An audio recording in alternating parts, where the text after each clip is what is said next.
Hey everybody, Heyo. this is Brent. I'm Chris. That's right. Together we are Brent and Chris Talk. And we're talking.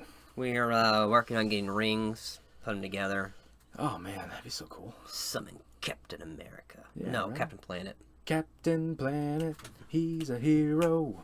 Somebody put a meme of Magic School Bus kids that pretending that they grew up to be the people from Captain Planet. Nice. Yeah. That's funny. So, how was your week? The week was good. I would say, as always, man, time just flies, but it was good. It was quick. Friday was really nice. Got to take a half day. The daycare was closing because the local school was having a parade for homecoming. Oh, fun. Now it was, of course, raining like crazy Friday, so they didn't actually have the parade.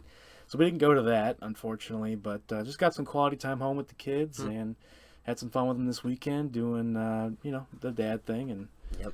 this is like such a cool age to hang out and, play around and, kind of, they're like sponges. They're learning everything. Daddy, what's this? What's this? And like, it definitely gets to a point where you're like, okay, you've asked what's this or why for like the 100th time. But at the end of the day, I keep reminding myself like they're asking because they want to know. It's not just to annoy you. Like, Oh, no. Harrison does it to annoy me. really? Because I'll look back, and he just has this big grin on his face. Really? I've told him, I'm not a fan of why. I'm a fan of, like, how come. Huh. Or, like, I'll tell him, ask it differently. Okay. Yeah. See And, that? and sometimes he'll just go, no, why? No, why? And I look back, and he's like, See, and I don't get that. Like Warren looking at me, and he's going, "Oh, why is that?" or "What this?" And like he'll hold the car. Like his thing is like cars and mechanics. So he's got these little cars that have the engine compartment will open and stuff. And he'll be like, "What's this?" And I'll be like, "That's the air intake." And then he'll say, "Oh," and then he'll go, "What's this?" And I'll say, "That's the exhaust." And he'll say, "Why? What's that do?" And then I'll tell him like that's where the air goes in and it comes out the back for exhaust. And he goes, "Oh," he makes like this funny squeaky noise. yeah, I'll get that from Harry. But in yours, he's coming after you though. Oh, yeah, he's ornery. He is. Hey, like I was saying earlier with the whole procrastination thing, it's like in the blood because Yeah. that's such a Chris thing. It is. I am so proud. I am like... You should be. I love the way he bargains so well at 2.5. I am just... I can't wait. Yeah. Make him be a little world You're gonna traveler. be getting called in school like your mom did when you're like trying to negotiate. Yeah. You should go into class or why the PSAE whatever test, and they're like, you have to take this, and you're like, why? And it's just funny because I saw a picture of Greta when she was like the first year she started her walkout, and it was just her by herself in the Okay. picture. And I thought, man, that was me for the PSAE. You made a 'Cause I was stand. the You planted only your flag one. there and it had PSAE on it. Sign. They locked me in the dean's office and did not see the light of day. I don't think that test meant anything either. I mean, I Got thought their they funding. just made us to take it, which Yeah, it was the product of the No Child Left Behind later Bush era plan. W. Yeah, yeah. And so we had to take the test to decide the school's funding. The issue I had with it is that they would pull us out of our regular scheduled class that was designed and built to help us pass the ACT, SAT, which Yep. would help get us into better schools. Yep. They would take us out of those classes to Yep. put us in PSAE practice. Yeah, I Exams. kind of remember that. And then, to take a step farther, they incentivized it by getting out of finals and getting pizza and getting... I remember that too. Yeah, and Wow. I'm just saying, if you're going to incentivize kids and you're a school, you should incentivize them to do well for their own futures, not your funding. Yep. Because that doesn't look good. That's correct. But apparently I was the only one that saw it.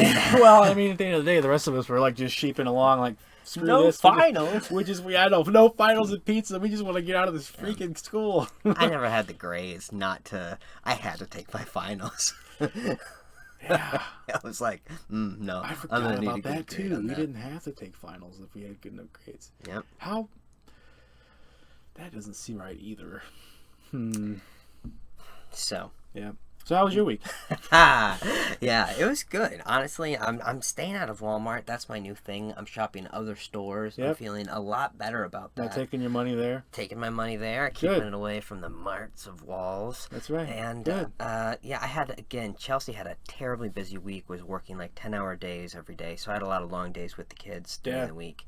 And we got in a really good routine of like waking up, going to a park, going to either like PetSmart or Bass Pro Shops, and looking at their big aquarium they Yeah. have. That's nice. And yeah, it was a lot of fun. So I start school back up tomorrow. There when this is posted today. Yeah. And Jeez. yeah, so we've really been trying to cram in as much family time as we can together. Yep. Quality time. Yep, because school gets busy, That's but for sure, man.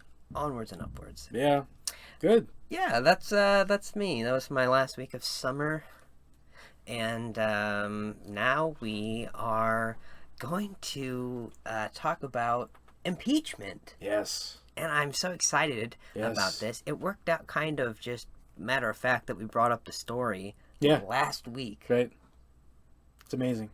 We could talk about Greta too, because we had some hometown fallout of a Tazewell County board member saying that Greta looked like she was, or thought she had mongoloidism, which is just a outdated, offensive term for somebody who has Down syndrome, which Greta does not have. Yeah. And lots of people calling for his That's resignation. pretty shameful. That's for sure. I mean, I'm why willing even waste your, even if that's what you're thinking in your head, you're that kind of person. Oh, why the comment even above it was take the absolutely time? appalling. But this guy's an elected official, Wow. and Way to represent. it's not my district Yeah. in Right. the board, We're gonna but make a I would stand. happily help anybody from that district who wants to run do their campaign, or if you want to come on here and get your views out to all 10 people who watch this, you're more than welcome. That's right. I thought it was more like 12.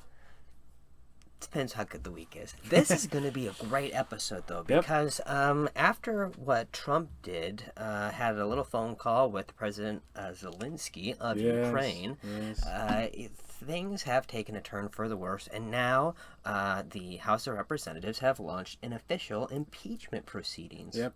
Yep. And so we thought we'd It's talk. happening. Yeah, let's talk about impeachment. We're gonna do the history and then the current story. Yeah. And try not to kill you all with too much history. No, but honestly, I didn't know It's anything important. about Watergate It's super until I important. did all this research. There's precedent. You have to have it. Yes, and I learned. I mean, like Clinton's thing was going on when we were kids. We weren't paying attention. I wasn't paying attention. No. No, there was that one lady, Nick News.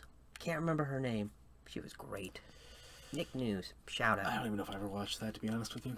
Fair I enough. wasn't super interested in, like, I knew things were happening and had a general idea. Like, my parents watched the nightly news every night. Sure. So Yeah, I we're got local that. news folks. Yeah, for sure. So Yeah. So impeachment, yeah. I mean, I think that this is a super timely topic, something we were going to go over anyway. And so the first thing, obviously, is we want to talk about how does impeachment work. And the gist of it is the House of Representatives, the first step, has a formal vote. They basically need a simple majority to approve an impeachment inquiry. So the speaker, she basically can say that anybody can call to have an impeachment proceedings. Yes. And that's the thing. The process starts with the member of the House of Representatives calling for an impeachment. Yep. And then the House Judiciary Committee Yep. investigates the action of the president to see if his conduct meets any of 3 criteria. Yep. Those criteria being, drum roll that I'm not going to do, Yep. treason, Yes, treason, bribery, high crimes and misdemeanors, high crimes and misdemeanors, which is really hard to define. super vague. And even back when the founding fathers were writing it, they had no definition for it. Nope. They left it that way intentionally. Now, if the majority of the House Judiciary Committee votes to impeach, then it moves to the entire House. Yep. And if a simple majority of Simple majority. votes yes, then the president is impeached in name and pretty much that alone. Because then it has to go over to the Senate, in which they will pretty much have a trial. Yep, in And the Senate chamber. now this is just to get this out there too, this is all from Article 1 of the Constitution. and that gives the right of impeachment solely to the House of Representatives. Yeah, the House members are the ones that serve kind of as managers and conduct the trial, set it up. Yeah. They work with the Senate to arrange for it all, but the House is the one who notifies the Senate of the charges. The Chief Justice of the Supreme Court is going to serve as the judge, preside over the trial in the chambers. And then there's going to be attorneys. Like you said, it's a trial. Attorneys on both sides for prosecution and defense. They're going to make statements, examine witnesses, present evidence. Now, if the Senate reaches a 2/3 majority, not a simple majority, but 2/3, that is when the president would be actually removed from office. Correct. And on any one count of articles of impeachment. The article, yep. Now, 3 presidents have been impeached. Correct. And that would be Johnson, Andrew Johnson, Mr. Richard Nixon, and Bill Clinton. Yep. And now, all of them were impeached. May I clarify one thing? Yes. Nixon was not actually impeached. He didn't get that far. Good point. You're gonna probably cover that in your section. Yep. Didn't want to steal your thunder. Nope, it's good. But everyone thinks that he was straight up impeached. They didn't. The House was going there. Yeah. And they were in the stuff that I kind of glazed over when I first started talking about it, that you gave better detail on. That's the stuff that was going on. Yes. The preliminary. Yes. And Johnson, Nixon, Clinton, all of them were impeached. Yep. For the overview. Yeah. But none of them were actually removed from office. Yep. Because Nixon resigned before the House could even do anything. Finish. Yep. And there were votes on Johnson and Clinton, but it didn't actually happen. Yes, votes made it to the Senate. Yep. So, you did Johnson. Yeah, I did. And one interesting thing about this, too, with impeachment, it's a political process, a political act. It's not criminal. So, if you're removed from office as the president, you have not been convicted of any crime, per se. Which goes back to the Bob Mueller statement that a sitting president cannot be indicted, yep. Yeah. With crimes and taken to court. They have to be removed from office before that can take place. And then you can then all bets are off. You can be tried for anything, and it's almost like when you're a president, you're immune, right? Yeah. So Andrew Johnson, this is an interesting guy. He started off he didn't start off his life at just this, but when he got his start in life really as an adult, he was a tailor. Yeah. He was a tailor. Had a very popular shop and in Tennessee, and that's where basically they had a lot of people coming through there. It was not it was not a bar per se, but that's where a lot of political commentary took place, and he kind of got his start. And so he made a name for himself there, and then became an alderman in town, became mayor, a state senator. And eventually became the governor of Tennessee. He never lost an election that he ran for. He was a Southern Democrat that supported the Union during the Civil War. And so because it's a real rarity for his time. And so Lincoln handpicked him to be his vice president for his second term, or his vice president running mate for his second term, to balance the ticket. He wanted to make sure he carried. The South was appeased. That's right. Yeah. Carry the vote.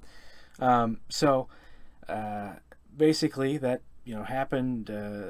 They won the election, obviously, and Lincoln was inaugurated, and that inauguration was really where Johnson kind of set the tone poorly from the start. As soon as he got up on stage, he pretty much delivered nothing but a drunken ramble for I don't know how long it was for sure, but I know that it was long enough where he had enough time to insult a lot of the different elected officials and ambassadors there to their faces. High class. That's correct. This guy literally held nothing back, and I think people were kind of astonished that this is the attack you take at the inauguration. Yeah, it's crazy. That's great. You imagine you're elected president, you go up there and deliver a deadpan awesome, go USA, and I roll up there, my fellow Americans.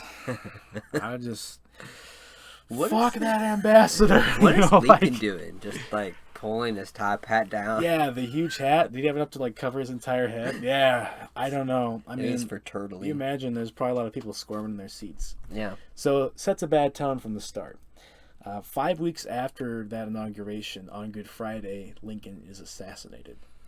Yeah. So major turning point for the nation. Don't go to plays. Yeah. That's the message here. No, go to plays because our art's very important. Yes. Support your local theaters. That is for sure. So I mean, with the assassination, Johnson assumes responsibility for reunification after 4 years of civil war. Sure. 600,000 Americans dead, and you got 4 million or 13%, 4 million slaves or 13% of the population of the U.S. at the time that are not free. So there's 4 million slaves and 30 million Americans. Yeah. Isn't that crazy? That's crazy. Massive population. So, I mean, these people are now freed, but you got the southern states that are trying to still repress, right? And deny them of their rights. Yep.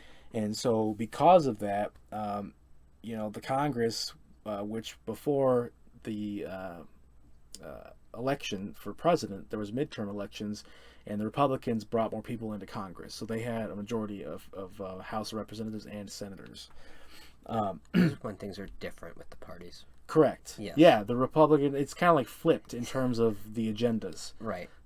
Not straight, but I mean, in simple terms, I think it's fair to say that. And so Lincoln was a Republican, got assassinated. Now you have a Southern Democrat as the president. And, this Johnson wanted a different approach. Yeah. Lincoln wanted to be very lenient with the Southern states. Yeah. To be somewhat, not an appeaser, but someone who wanted to try to be reasonable with bringing them back into the Union. And so Johnson, he was much more for leniency from the South, to the point of his vision being to return the South to their former glory. And you got the Congress now going, whoa, screw them, like, we won the war. It's almost like a reparations type thing to them, like the South's got to pay. And so, basically, the Congress is passing all these laws to, support rights for the slaves, to like reinforce their rights, to provide better lives for them. But also, they're passing oversight bills to kind of protect things like the Tenure of Office Act, to basically say that none of the cabinet can just be fired on a whim. Like, you have to have the Senate's approval to do that as the president. So kind of asserting their part of their authority in the balance of powers. Office, yeah, sure. That's got to be annoying. Oh, well, as a president, you're the executive, so you're supposed to lead the nation, but then you've got these other two entities trying to balance the power, but also that means they're asserting something over your authority. But does this just mean they have to approve the people, or he can't fire him because Trump's fired tons of his? Well, so the Tenure of Office Act is no longer longer law. No, it's no longer something that is a part of the way that our government functions today. But at the time, it had been passed just to basically stonewall Johnson. I mean, you think about it, it'd be like if Trump had a vice president that was a Democrat, and Trump got assassinated or whatever, and now the Democrats run it, but you got the Republicans having a majority instead of, across Congress. It'd be like that going on now, which you could see, like, the Republicans would be trying, like, hey, we got to stop this person from doing their agenda. We want our agenda. We're the majority. So you've got that going on. And so Johnson's vetoing all these acts, these different things to, Nope. He's he's basically vetoing all these different acts from Congress, supporting the states, the slaves. He's making statements against Reconstruction, because he wants the states to be able to still assert themselves as individual entities. He's pissing off the cabinet right and left, and basically, I don't know if taunting's the right word, but he's kind of acting very aggressively toward the Congress. He does not want to just show them favoritism or their way. So always a good way to make friends. Yeah, exactly, right? So you got this guy named Edwin Stanton, right? Secretary of War. And so this guy is basically Johnson's downfall. He basically hated Stanton because Stanton tried to impede or slow down what Johnson was trying to do with his agenda. He wanted to let the Lincoln agenda still progress as in his role. And think about it, at this time you got generals that are covering basically martial law over huge sections of the South to make sure that things are maintained and there's no other rebellions or people rising up to fight the Union. Yeah, so it's like it's hardcore lockdown. So you got all that going on, and Stanton, he's basically entrenched. He doesn't, he's not giving any on what Johnson wants. This is complicated. I'm going to skip over a lot of things, I think. So if you really want to know all about the drama, dig into this yourself. There's some really cool things we're going to link here that I used to educate myself on this topic, and that'll give you a lot more to get into the juicy tidbits. But there's more drama going on with Grant, Ulysses S. Grant, General Sherman, General Thomas. Basically, with this Tenure of Office Act in place, Johnson writes a letter, sends it to Stanton, and Stanton gets a letter, and it reads, "Mr. Stanton, I formally accept your resignation." What? When did I resign? Yeah. And now write it. Yeah, Stanton, he basically, leaves, office, and Grant steps in, in temporarily, but Congress says, no, you can't do that. They tell Grant, thanks for what you're doing, but Stanton's back. Thanks, but no thanks. Yeah, they basically voted and said the president can't do that. He's back in office. And now Johnson's pissed off. And there's all kinds of other stuff going on, just race riots. Sure. And the country's just in all kinds of turmoil. And so basically, after Stanton's removed the first time, Johnson tries to go about it a different way. He goes after different people, trying to get them to circumvent Johnson, accept a nomination to be Secretary of War, get that approved through Congress, and just circumvent a resignation or firing, put somebody else in place, and then automatically Stanton's out of office. So he tries to do that. It's clever. And he finally convinces, I think it's General Thomas, to go in and tell Stanton, hey, I'm now the Secretary of War. And so you got this awkward situation where you've got two Secretaries of War. People are saying that, well, I can't follow this person's, orders. This guy's the original one, and who do I do what with?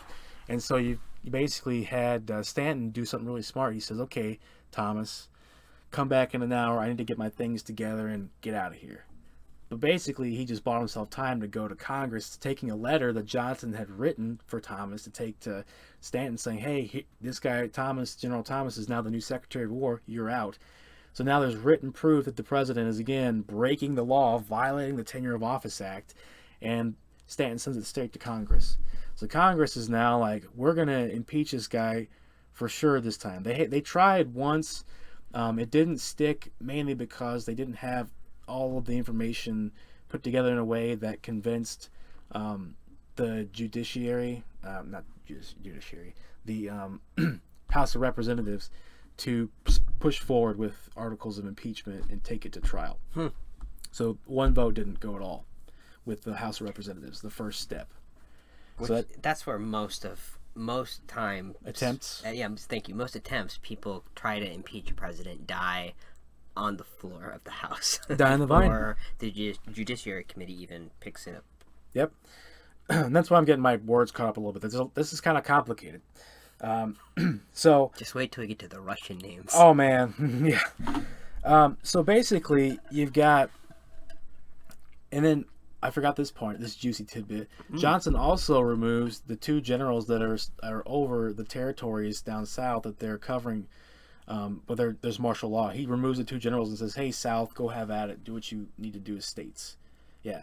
So he's like going with his agenda so much. He removes a cabinet member, violates the law there, and then just pushes forward, ticking everybody off with going his way and not getting Congress's approval on anything. So the combination of Johnson vetoing the statements against Reconstruction, him suspending Stanton and removing the two generals that were overseeing construction. Basically, the Congress, the second time they tried to impeach him, said that's high crimes and misdemeanors. That's what they chose as their death. they, putting those together the second time, were able to get the votes they needed to proceed with impeachment because it made sense that qualified as high crimes and misdemeanors. And that cleared the House. Correct? And so there were 11 articles of impeachment that were brought together, primarily focused on the Tenure of Office Act. Basically, it proved that General Thomas had acted as the Secretary of War while Stanton was still in office, and he had been confirmed by the Senate. Thomas had not. So there again, Johnson said, screw you, Congress. You're not going to approve this guy at all. I'm just putting him in as my Secretary of War. Wow. So just completely circumventing the process. And Thomas, during his testimony, verified this because he had to testify. And what is he thinking? oh yeah, I know. What is Trump thinking? Right? What was Nixon thinking? What was Clinton thinking? To be fair, there's so much more. Hey, Jiminy, he's back. So General Sherman also provided testimony because that's one of the guys that Johnson went after, trying to get him to circumvent Stanton and just accept it. Basically said that Johnson violated the act knowingly. He told Sherman that I don't care what Congress says. I don't care about the Tenure of Office Act. Isn't it fun doing the research, see all these names that are so significant? Right. Massively popular names, and they're all tied up in all this crap that nobody talks about. This I didn't learn about this in school at all. No. This is huge. Jiminy didn't either. I know, he's speaking up. He's so outraged at all this crap going on. I mean, seriously. We got to get this Johnson guy. Yeah. So, and it's funny, during all this impeachment trial, Johnson even tried to just stop the process by offering an alternative Secretary of War. He went to the Senate and said, hey. Okay, it's not impeachment anymore. It's going to be enablement. Yep. We're not going to, let's just stop this whole impeachment thing, guys. So what does he do? I know you're serious, but I have a better idea.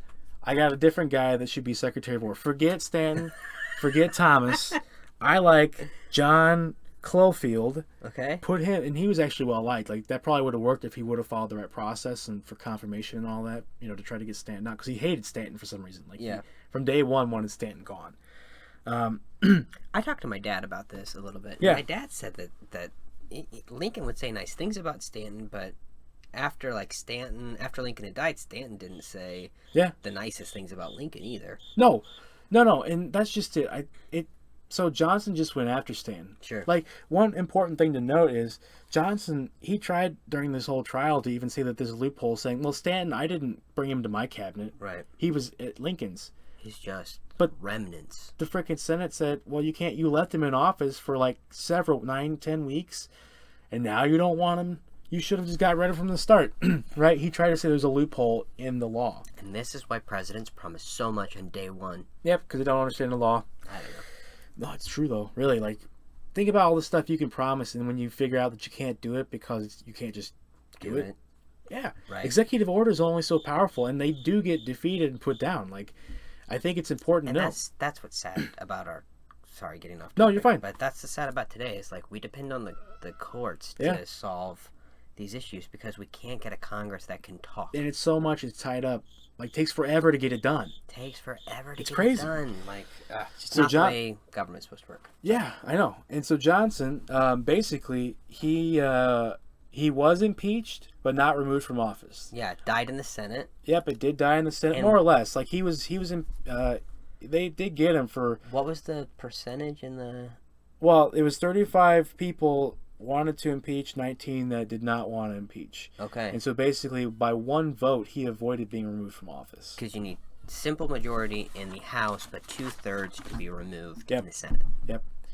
So one vote. I know. Talk about just incredible luck on his part to get to stay in office, but it's just. How was the rest of that term? Yeah, talk about rough. I don't even remember how long it took, but it took a while for this to proceed. I mean, there's a lot that I'm skipping, and the guy that was trying it for the government, he was not the most eloquent, and there were people.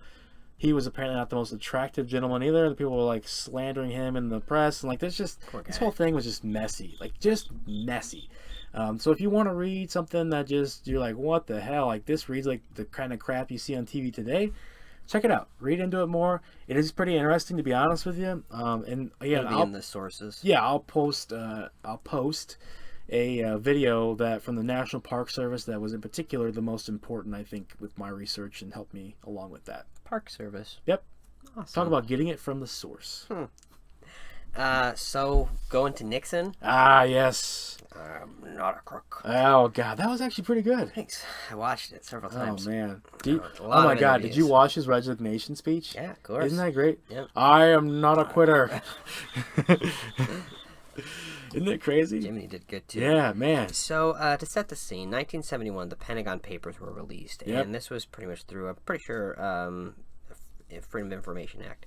But basically, this was showing that the number of troops in Vietnam were not what the previous presidents had said they were. Leaks. Yeah. And so Johnson, Lyndon B. Johnson, would tell the American people in a public address, Vietnam is the first war that was televised. Yep. And the government found it increasingly live action. hard. Yeah, exactly. The government found it increasingly hard to keep the public sentiment going for it, so they would do things like lie about the number of troops being sent over. Yep. And one of the ones I remember from history class was Lyndon B. Johnson said 5,000 Americans are going. It was 15,000. I mean, that's a lot of people. Yep. Those are sons and daughters. Yep. And from the start too. so Nixon had a again, you're right. The leaks made Nixon's administration very nervous, if you will. So Paranoid. Better word. So they formed a group called the White House Plumbers. Yep. And that was to stop leaks. the leaks. Yeah, it was kind of a joke. To stop the leaks. And so there was John Ehrlichman, a Nixon advisor. He kind of headed it. Yep, he was like the head advisor. And he got former CIA agent E. Howard Hunt. Yep. And former FBI agent Guy Gordon Liddy. Yep. I'm not sure if I'm saying Guy right, but we're going with it. And now what they did is compiled a Nixon's enemy list. Yep. And it had politicians on there. It had Hollywood actors and journalists on there. Sounds kind of similar to the people Trump goes after. Yeah, sure. But anyway, it was anyone that they feared could hurt Nixon's reelection bid. Yes. So they harassed these people by suppress them, tax audits, legal actions, and other things. Yep. Companies that they owned, everything they possibly could do to hurt these people. Yeah. And now, prior to 7-2 election, we get the CRP, the Committee to Re-elect the President. I've heard that it was called CREEP. I like that better. That may be wrong, but I've heard that it was called CREEP. There's a bunch of creeps. So it's awesome. So the CRP, CREP, whatever, was formed, and it was chaired by the freshly resigned Attorney General John Mitchell. Yep. Now, the CPR had a slush fund, if you will, to gather information on their Democratic rivals. Yep. And this included breaking into the DNC, National DNC headquarters in the Watergate hotel. Yep. They seriously paid for these guys to break into a hotel. Not once, but twice. Yep. And the second time, it was on June 17th, 1972, the burglars were arrested. Yep. Remember that? 5 of them. Yep. Remember that scene in Forrest Gump where he's in a hotel and he's like on the phone. Yeah, there's these guys. I see all these lights and things going on down there. And that was just awesome. That's great. They brought it in there. It's great to go back and watch old movies. I know. So these 5 idiots went in there and got caught. The second time. Yep. Because the DNC knew they had broken in the first time, and they kind of laid trap, I think, if you will, the second Well, they were time. recording, I read, like they were spying on this whole operation. Like anything they could do to dig up this stuff that was going on from the source. So, now the 5 of them got linked to Hunt.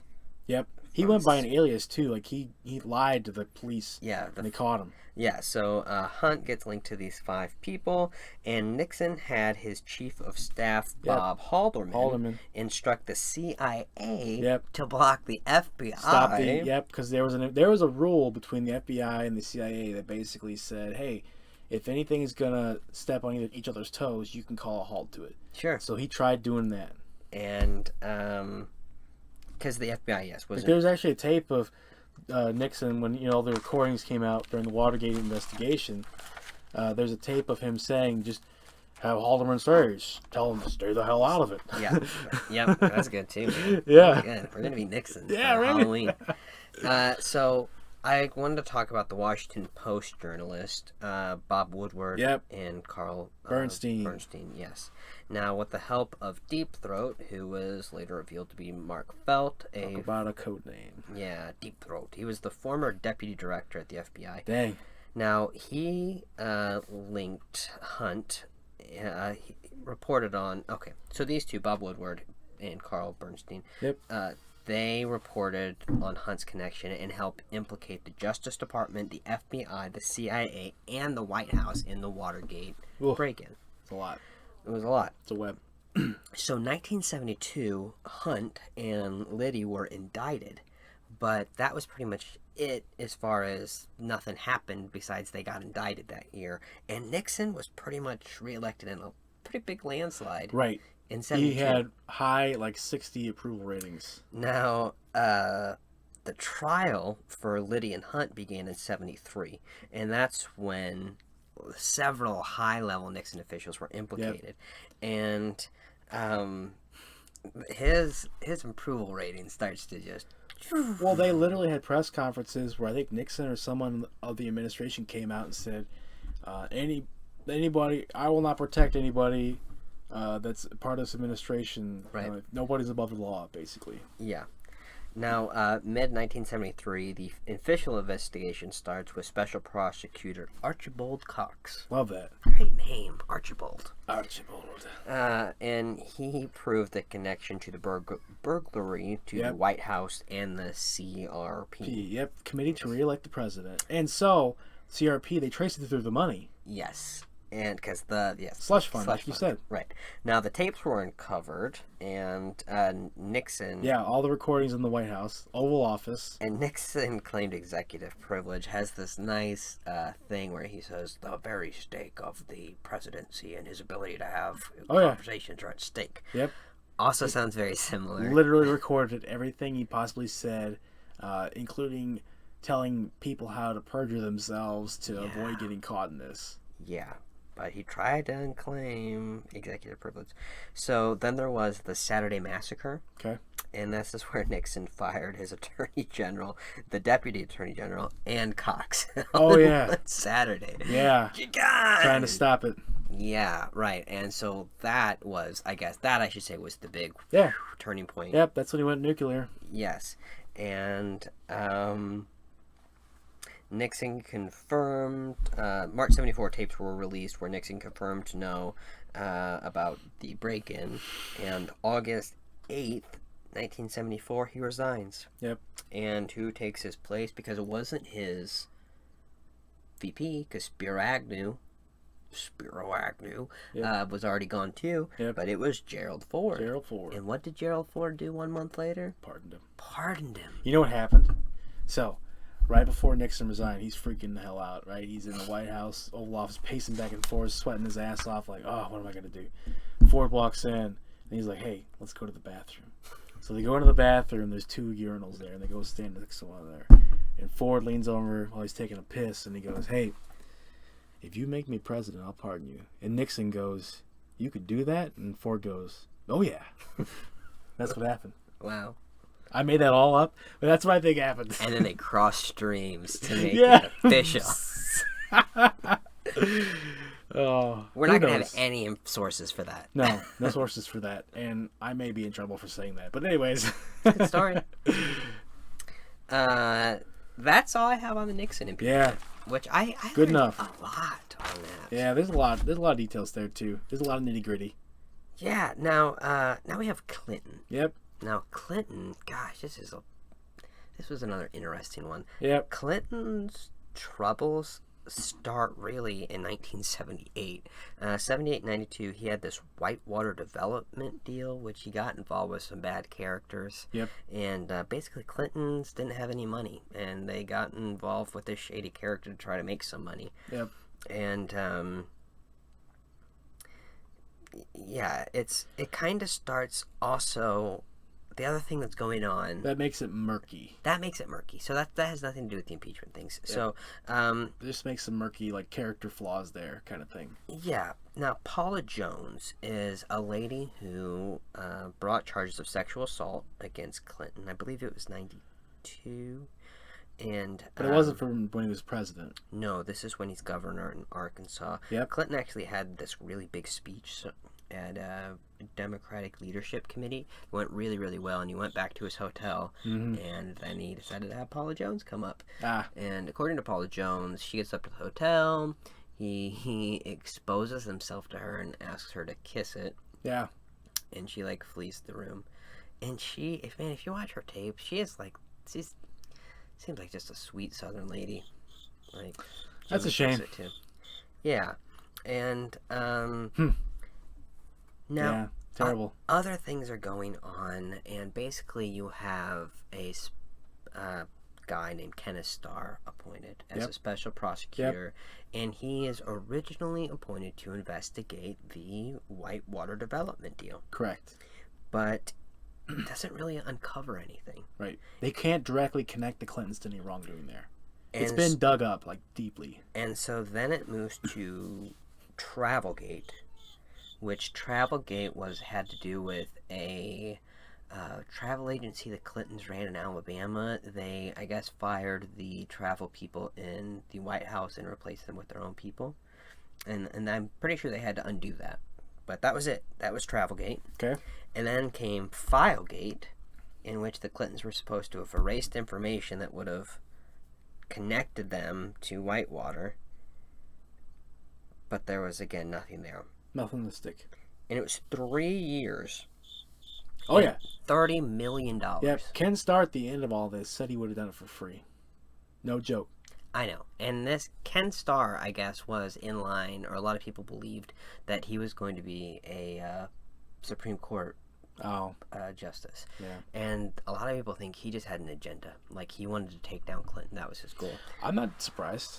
I mean, a lot of people in politics do have agendas on both sides. So, again, separately, we have the Paula Jones things going on. Yep. And that's a private matter. Starr's kind of striking out, but he asked Clinton about the Paula Jones thing in the way of asking, have you ever had a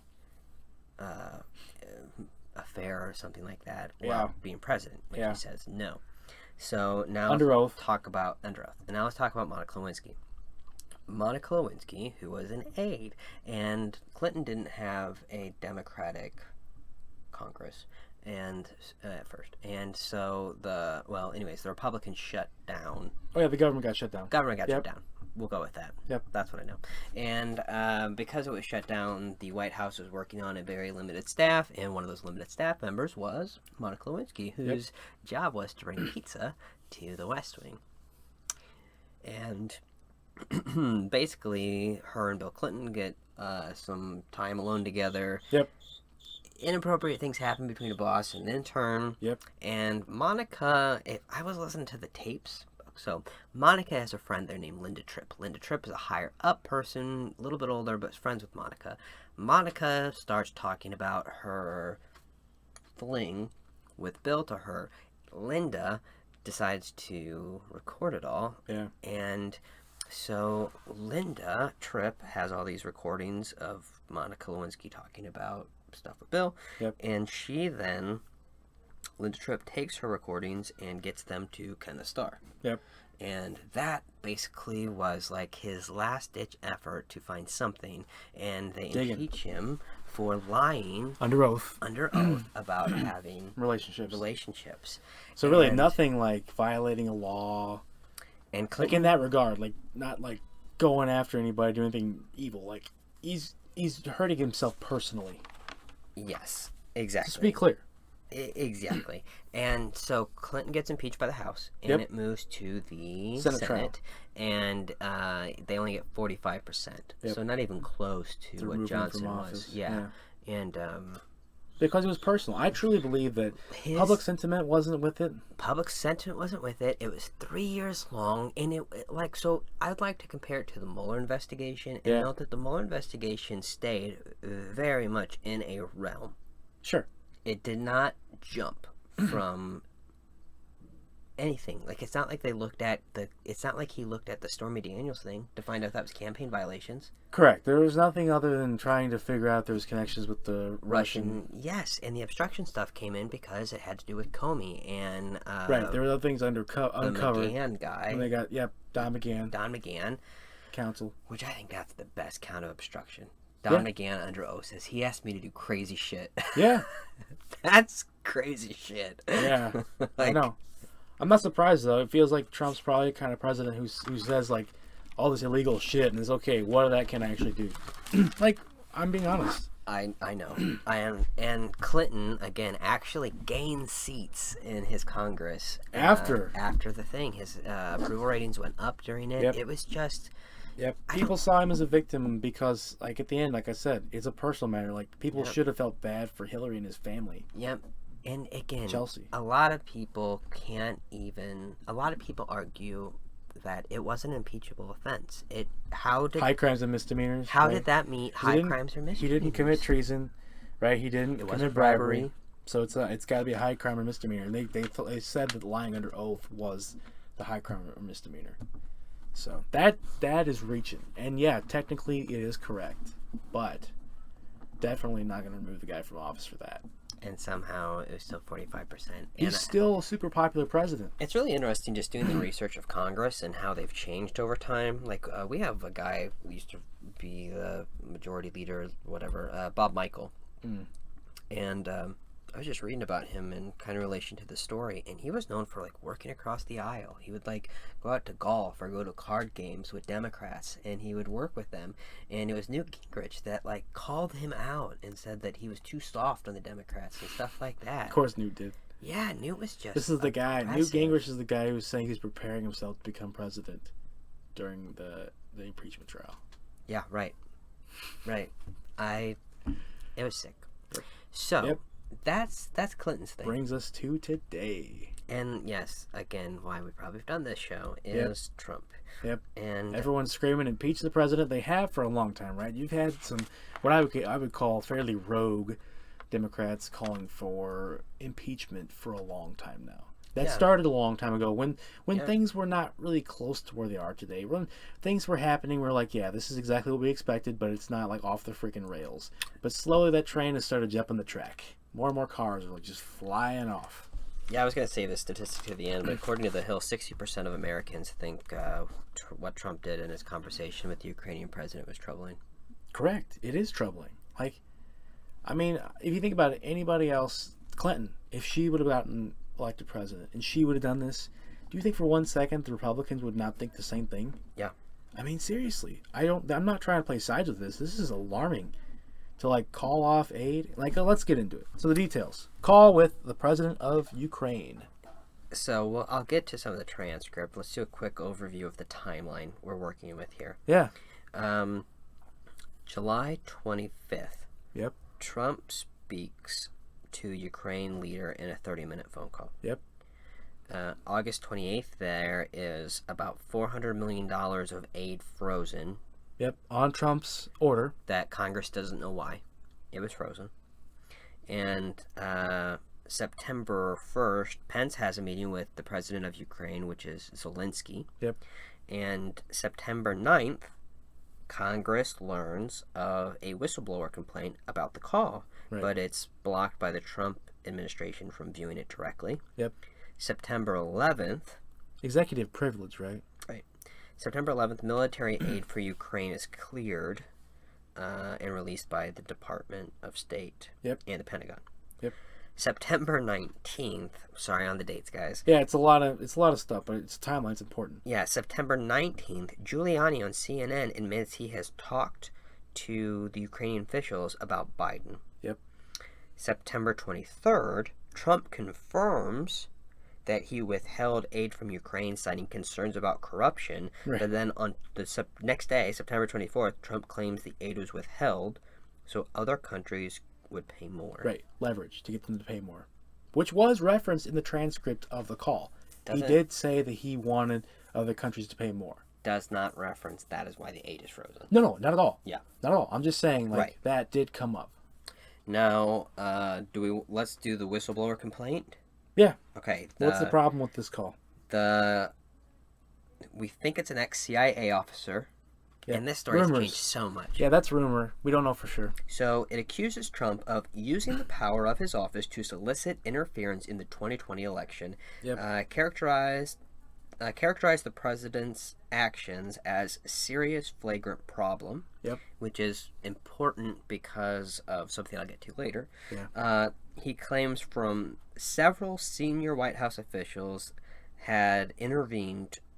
From several sources, he heard that senior White House officials had intervened to lock down all of the records of the call, particularly the official word-for-word transcript. Yep. Which, on a secured server. as of today, we're recording on the 29th of September 2019, the official transcript has not been released. Correct. We've only gotten notes of what people were called. Which we'll read about that. We'll read Yes. some of that. So, the whistleblower says details of the call were stored in a standalone computer system reserved for code-level intelligence information, such as covert action. Right. He added that officials said it was not the first time the Trump administration had placed presidential transcripts into that system solely for protecting politically sensitive material rather than national security info, in which the server is That's for. intended, yeah. So, the whistleblower also is very clear in saying that he was not a direct witness, but found multiple, half a dozen officials with stories and fact patterns that were consistent. Yep. So, there is this disclosure of urgent concern form, and that's why it's important the way he Classified classified it. Yeah. So the problem pushback from Trump, and I'm going to go ahead and throw this a bone. The one shady thing is prior to August 2019, the rules for whistleblower complaints in the intelligence community was that it had to be a first-hand account of the whatever you were seeing. thing. So in August of this year, they change it to can be Congress. second-hand. Right. Congress changes it. Technically the House.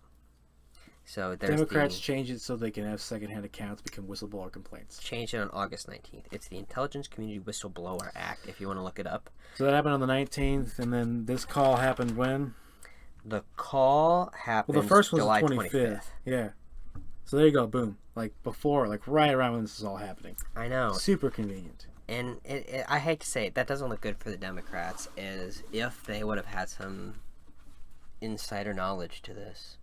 Yeah. I mean, that I'd say that doesn't look good on the Democrats. No. Very coincidental. So, let's see. Now, Trump has made unfounded claims that President Biden... VP Biden. Yep. Yes, sorry. Vice President Biden pressed for the removal of a Ukrainian prosecutor, and this guy's name was Viktor Shokin. Yep. And he wanted Shokin removed to protect a business, Burisma Holdings, that his Joe son. Biden's son worked at. Yep. And the prosecutor, again, was removed for corruption. Yep. And money was withheld by Biden during negotiations to get that guy kicked out. From what I read, no. He says I don't know if it was Congress or where he said it at, but he makes a threat publicly on the record that says if they do not move Shokin, that the money we've promised them will not be guaranteed.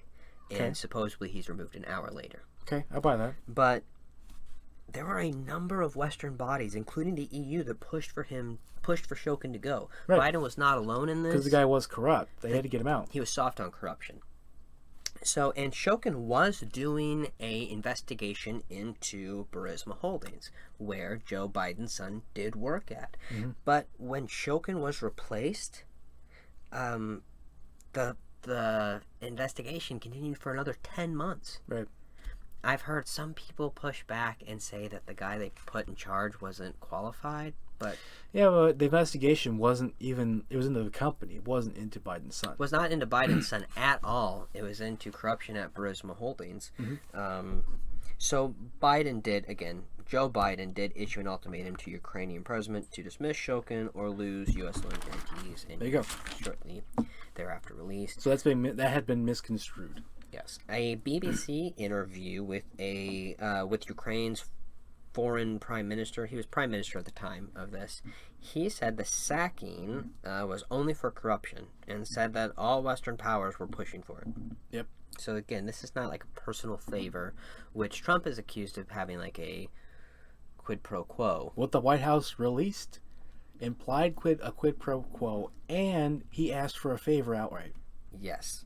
Yes. Sorry. And yeah, no, you're right. Continue. Well, I'll read it. Shokin was replaced. Successor continued the investigation 10 months. Yep. And there was no wrongdoing by Biden's ever uncovered or whatever. Correct. There's nothing to it.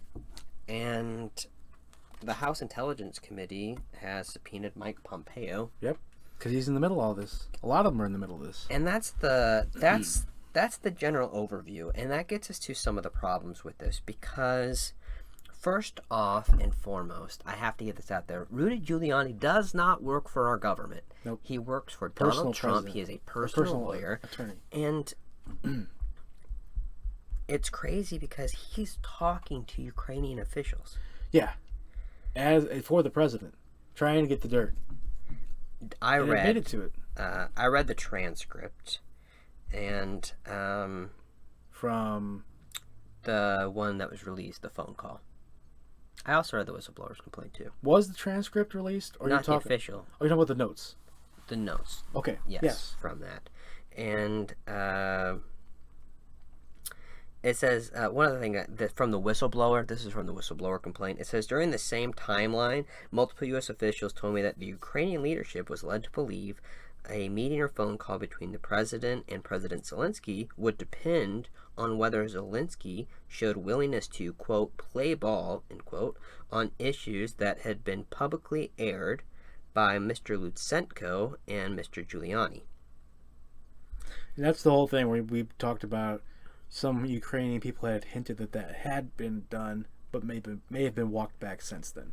Right, and gosh, there's so much to unpack in this. The big issue with Rudy Giuliani being involved at all is because Ukraine and America have a MLAT, okay, which is multilateral agreement. Yeah, mutual legal assistance treaty. Yeah, and basically we have the channels in place. If President Trump really believed that there was wrongdoing done, there are channels in place to have this investigated, and it does not involve his private personal lawyer that he can claim either executive privilege or client attorney privilege with.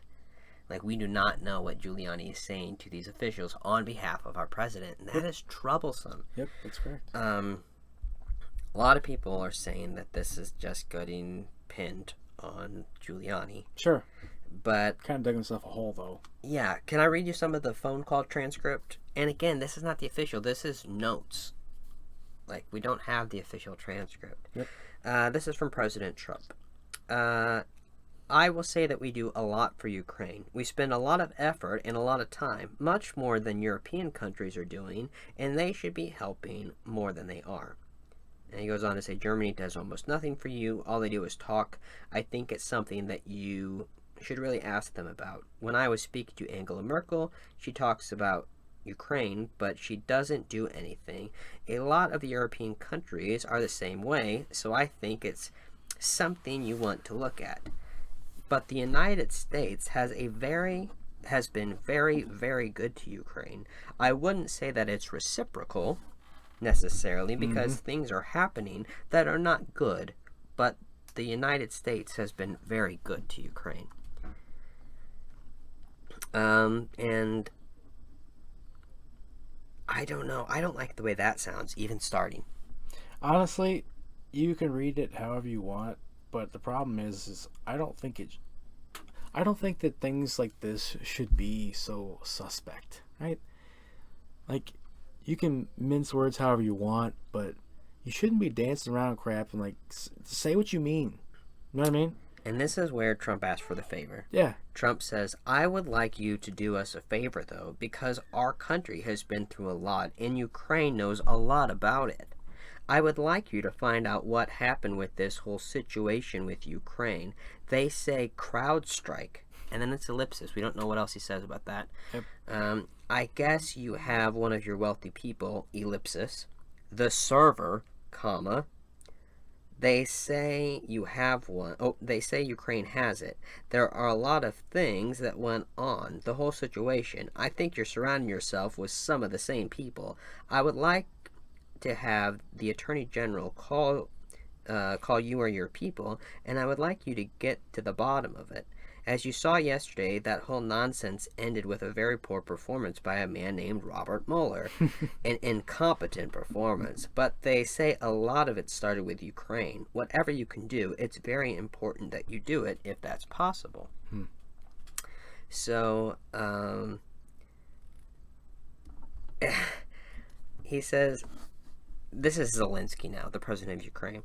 I would also like to hope to see, he's talking about the new, Ukraine recalled their ambassador, they're replacing a new one, and he says, I would also like and hope to see him having your trust and your confidence and have a personal relations with you so we can cooperate even more so. I will personally tell you that one of my assistants spoke with Mr. Giuliani yesterday, and we are hoping very much that Mr. Giuliani will be able to travel to Ukraine, and we will meet once he comes to Ukraine.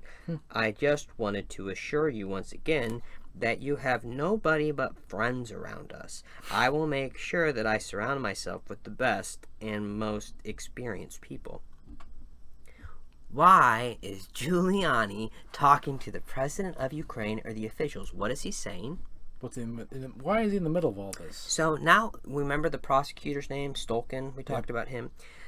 This is President Trump. I heard you had a prosecutor that was very good and was shut down, and that's really unfair. A lot of people are talking about that, the way they shut your very good prosecutor down, and you had some very bad people involved.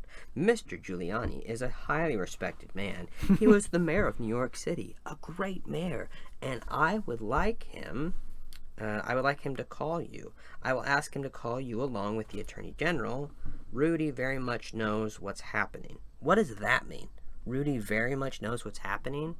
I've never been led to believe that. Like anything else, right? Yeah, Rudy very much knows what's happening, and he is a very capable guy. If you could speak to him, that would be great. The former ambassador of the United States, the woman was bad. Talks about her for a minute. Of course you did. He says, there's a lot of talk about Biden's son. That Biden stopped the prosecution. Prosecution, and a lot of people want to find out about that. So whatever you can do with the Attorney General would be great. Biden went around bragging that he stopped the prosecution, so if you can look into it, ellipsis, it sounds horrible to me. Yep. And Zelensky says, this is what I think is really damning too. Zelensky says, the next prosecutor general will be 100% my person, my candidate, who will be approved by the parliament and will start as new prosecutor in September. He or she will look into the situation, specifically the company that you mentioned in this issue. Is he talking about CrowdStrike? Is he talking about... We'll never know that piece of it. Burisma Holdings? Mm-hmm. That's what I don't understand. And this is how he ends. I believe this is how he ends it, or somewhere in there. I would like to tell you, this is Zelensky, president of Ukraine. I would like to tell you that I also have quite a few Ukrainian friends that live in the United States. Actually, last time I traveled to the United States, I stayed in New York, near Central Park, and I stayed at the Trump Hotel. Oh man, you didn't stay at the Hampton Inn? So, for all of the Emoluments Clause violations going through the, I think, 2nd and 4th district courts in D.C., they just got a bunch of fun things to investigate now, too. Again, I think, if I had to give you my wager, I think he's going to get impeached by the House, and I think it dies in the Senate. Down the vine. Yeah, it'll only get so far, mainly from the fact that it'll be a partisan thing. And so... Yeah. Sorry. No, go ahead. Will it go like Nixon in He'll never resign. I agree. He'll never resign. But do you think he will... Do you think he will lose support? I don't... See, I kind of don't. I don't either. I mean... I don't think this is a Clinton situation. I do not see Trump gaining support on this. No. I think he'll come out about the same as he is now. I don't think it'll hurt him that much because his base is pretty well set. unless something came out of the investigation that was just literally a smoking gun. And I think a lot of this is technical. You know what I mean? I mean, yeah. It's going to depend on who believes what. And that's why I don't think we get a conviction or a... Is it a conviction? On the articles of impeachment? I don't think whatever he will get removed from office. Correct. However the voting is termed, he'll never get enough votes to remove him from office. So, fun things I've heard, no verification. Flake said that if the vote was held in private, he knew 30 Republicans who would vote for him to be impeached. What cowards? I don't know if that's true.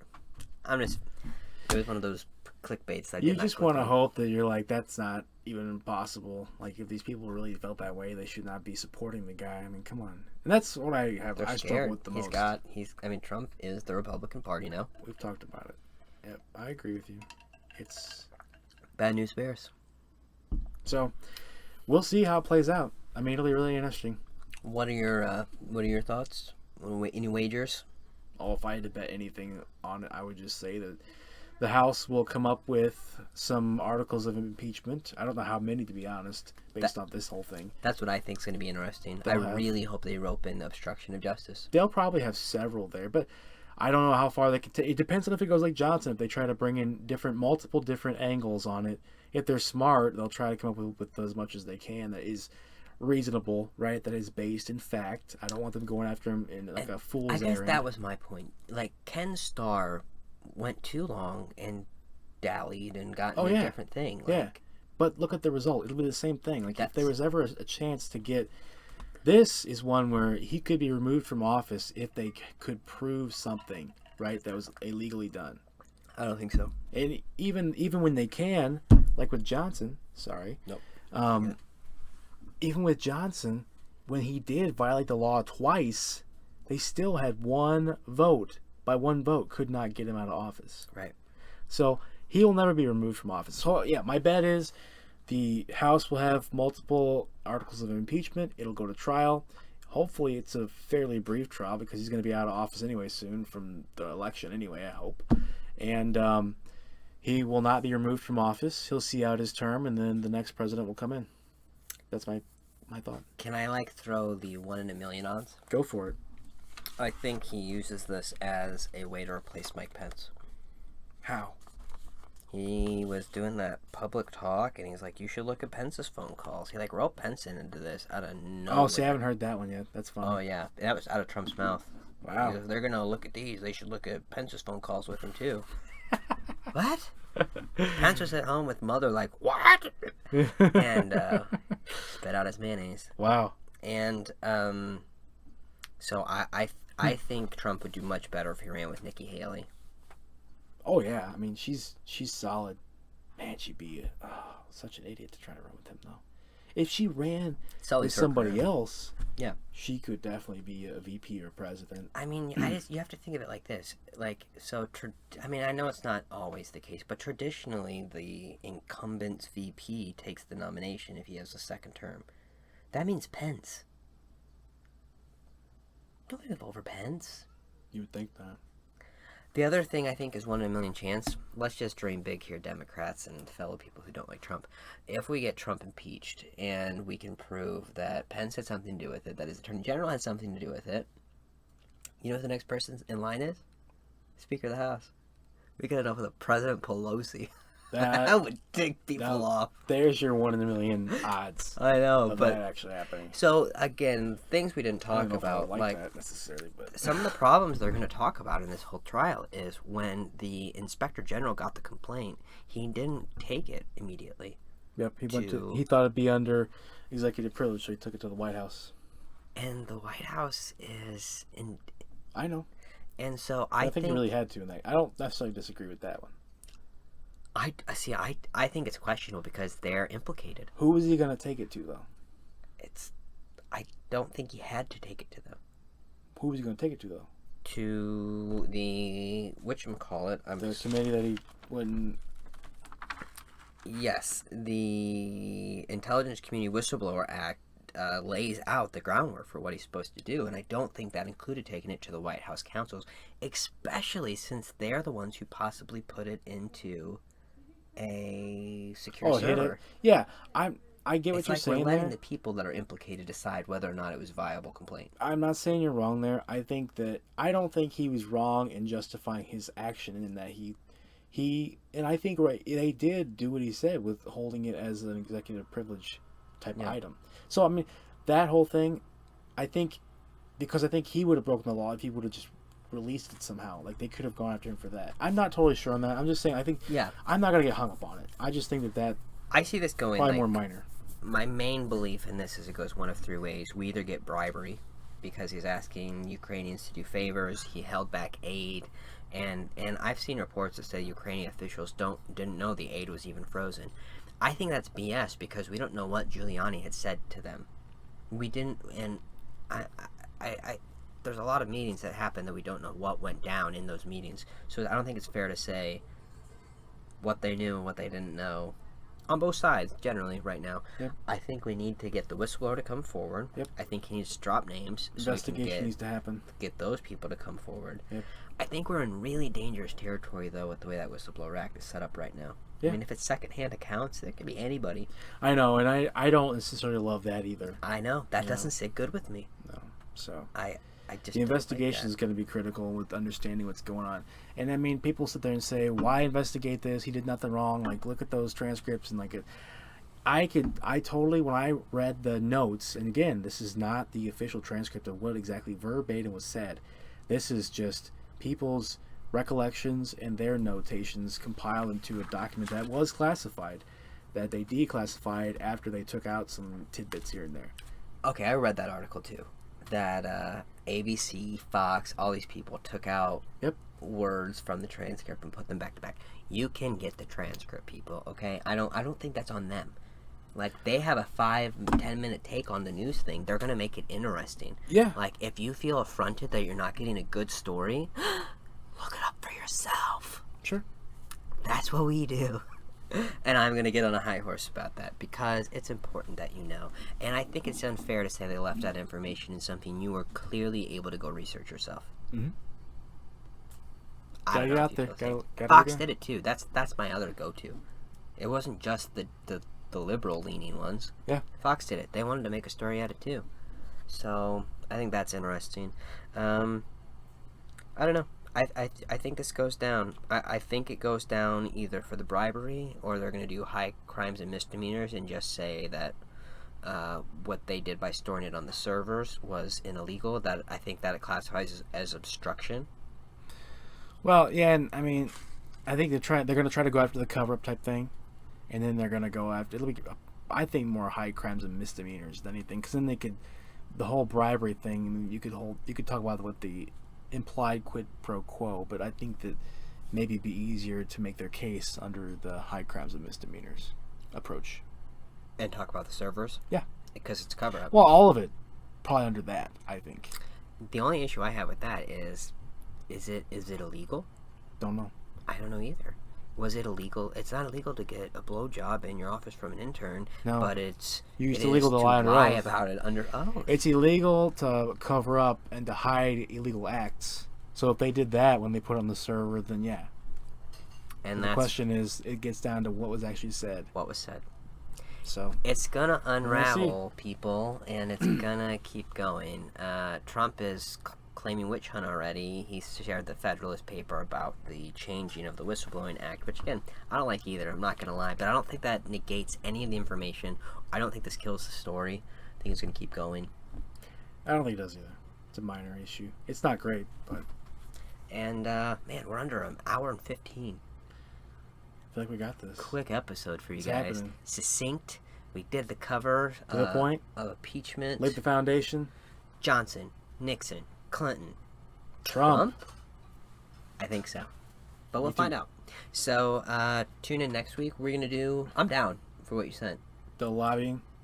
Or campaign finance. Campaign finance. I think so. Campaign finance next week. We're going to dig in some more and find out why you keep getting emails from all the people running saying, we need your money by this deadline. Yeah. What's that all about? Yeah. We'll tell you. That's right. We'll tell you as soon as we know. That's right. Tell you. Gotta find out first. Gotta find out first. So tune in Yeah. next week. Thanks, guys. Let us know what you think. That's right. Comment below. Share this, please. Read these links. Share. Well, I don't even care if you read the links. If you're gonna do one thing, share this. You should share it. If you're gonna do two things, verify what we said. See if we're lying to you or not. Nope.